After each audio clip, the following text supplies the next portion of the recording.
नमस्कार, भारत एक्सप्रेस में आपका स्वागत है। मैं हूं हरिशंकर कुमार। इस वीडियो में हम बात करेंगे महाराष्ट्र की। वहां पर महायुति गठबंधन को विधानसभा चुनाव में बम्पर जीत मिली है। लैंडस्लाइड विक्ट्री जिसको कहते हैं वो मिली है। तीनों ही पार्टियां संगठन में थी, उनको काफी सीटें मतलब उम्मीद से ज्यादा सीटें मिली है। बीजेपी को भी यकीन नहीं हो रहा था। उधर एकनाथ शिंदे भी अचंभे थे और अजीत पवार को भी लग रहा था कि आखिर क्या हुआ कि चाचा पवार जो है पीछे रह गए और भतीजा अजीत दादा पवार आगे निकल गए। इन सब के बीच अब महाराष्ट्र में सीएम की बात चल रही है। सीएम किसका? दो नाम सबसे ऊपर हैं। एक तो बीजेपी के वर्तमान में उप मुख्यमंत्री हैं देवेंद्र फडणवीस, और दूसरे जो वर्तमान में महाराष्ट्र के मुख्यमंत्री हैं एकनाथ शिंदे। ये दो नाम सबसे ऊपर चल रहे हैं। तो अब किसका सीएम बनना तय माना जा रहा है। बैठक है आज महाराष्ट्र में, तो बैठक में सारी चीजों पर चर्चा होगी। खबर यह भी आ रही है कि दो उप मुख्यमंत्री बनाए जा सकते हैं। लेकिन बीजेपी सबसे बड़ी पार्टी है, सबसे ज्यादा सीटें बीजेपी को मिली है, उनका स्ट्राइक रेट भी सबसे ज्यादा है। तो क्या बीजेपी का ही मुख्यमंत्री होगा? और क्या देवेंद्र फडणवीस बीजेपी के सबसे बड़े नेता माने जाते हैं और वही मुख्यमंत्री होंगे?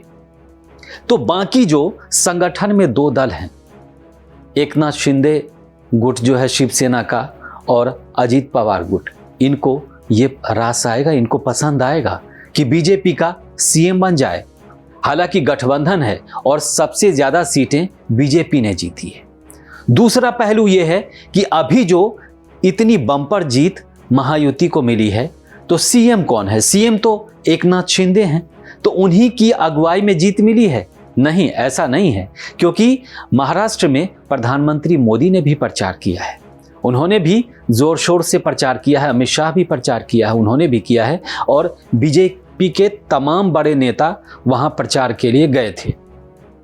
लेकिन इन सब के बीच यही दो नाम सबसे ऊपर चल रहे हैं। एक खबर यह भी सामने आ रही है कि मुख्यमंत्री हो सकता है कि देवेंद्र फडणवीस बने और दो डिप्टी सीएम बनाया जाए, एक एकनाथ शिंदे या उनके गुट से कोई और, दूसरे अजीत दादा पवार फिर से उप मुख्यमंत्री बन जाए।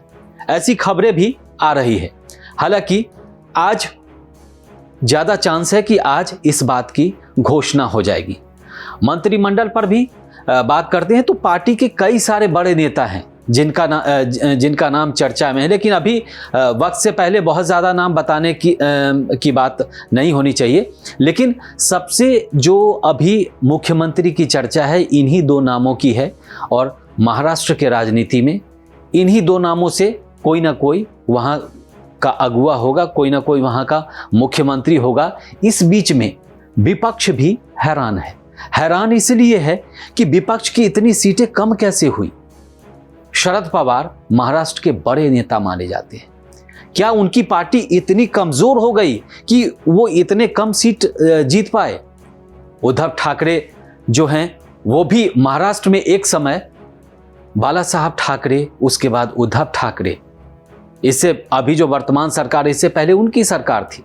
शिवसेना बहुत ज्यादा मजबूत थी, लेकिन अचानक शिवसेना कैसे इतनी कमजोर हो गई, इस पर भी चर्चा हो रही है।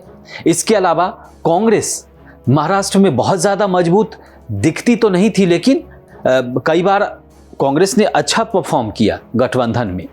लेकिन अचानक से ये क्या हुआ कि ये तीनों पार्टियां, विपक्षी पार्टियां धराशायी हो गई और बीजेपी का जादू चल गया। लोग कहते हैं कि इसके पीछे जो वहां पर माझी लाडली बहन योजना है, इसका कमाल है। तो झारखंड में भी लोग कहते हैं कि झारखंड में भी इस योजना ने ही कहीं ना कहीं हेमंत सोरेन की सरकार को सत्ता तक पहुंचा दिया। तो क्या पब्लिक को यह योजना बहुत पसंद आई?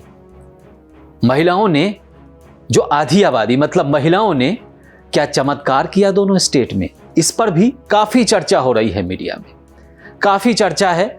कई अखबारों ने इसको प्राथमिकता से जगह दी है। उसके अलावे टेलीविज़न में भी ये चर्चा का विषय है, सोशल मीडिया पर भी इस पर बातचीत हो रही है, चर्चा हो रही है, और गली मोहल्ले चौक चौराहे पर भी इस पर बात हो रही है। तो फिर हमने शुरुआत की थी सबसे पहले कि महाराष्ट्र में मुख्यमंत्री कौन होंगे, कौन बनेंगे। तो यही दो नाम है। अभी चलते चलते हम बता दें कि या तो देवेंद्र फडणवीस या फिर एकनाथ शिंदे। वैसे कोई अगर तीसरा नाम भी आ जाए तो ये बहुत बड़ी बात नहीं है, क्योंकि बीजेपी हमेशा अपने फैसले से चौंकाती है। महाराष्ट्र में अभी चर्चा हो रही है, लेकिन आपने राजस्थान का देखा। राजस्थान में अचानक से वसुंधरा की जगह नए सीएम आ गए। मध्य प्रदेश में आपने देखा शिवराज सिंह चौहान 3 बार के मुख्यमंत्री, और अचानक से मोहन यादव का नाम सामने आ गया। तो कोई तीसरा नाम है या यही दो नाम, ये तो बैठक के बाद क्लियर हो ही जाएगा। लेकिन अभी तमाम खबरों में यही दो नाम चर्चा में हैं। इस वीडियो में फिलहाल इतना ही। देश और दुनिया की ताज़ा तरीन खबरों के लिए देखते रहिए भारत एक्सप्रेस। नमस्कार।